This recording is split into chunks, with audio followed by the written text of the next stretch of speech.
deň, cestná kontrola. Poprosím občiansky, vodický preukaz a technický preukaz vozidla. Jak to, že ideš proti smere? I'm English. I don't understand you. Ježiš Mária, nerozumím ani hovno. Laci, poď sem. To sú Angličani.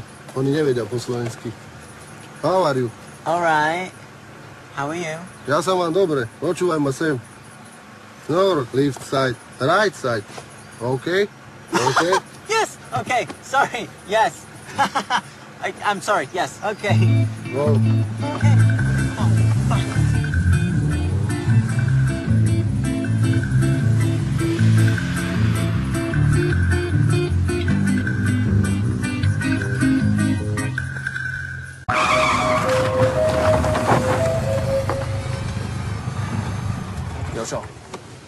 Jožo, to ty mi musíš hovoriť tie zákruty, nie ja tebe. Ty si šofér.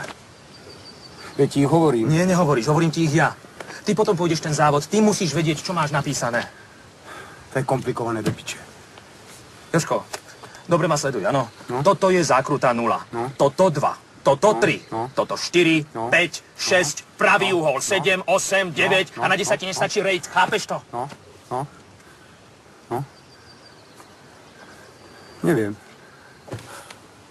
Doriti, to je jedno, ako si to zapíšeš. Dôležité je, aby si ty tomu rozumel. Keď ti to pomôže, tak si tam daj rímske číslice, alebo si tam nakreslí zvieratka, nejak si to farebne si to vyznať, nejaké guličky, hviezdičky, alebo ja neviem čo. Farby.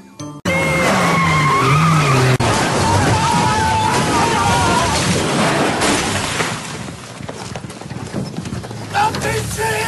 Tiež! Idem zastavovať!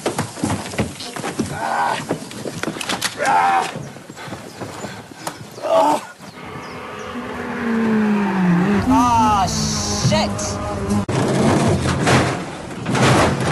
Come on, let's go, go!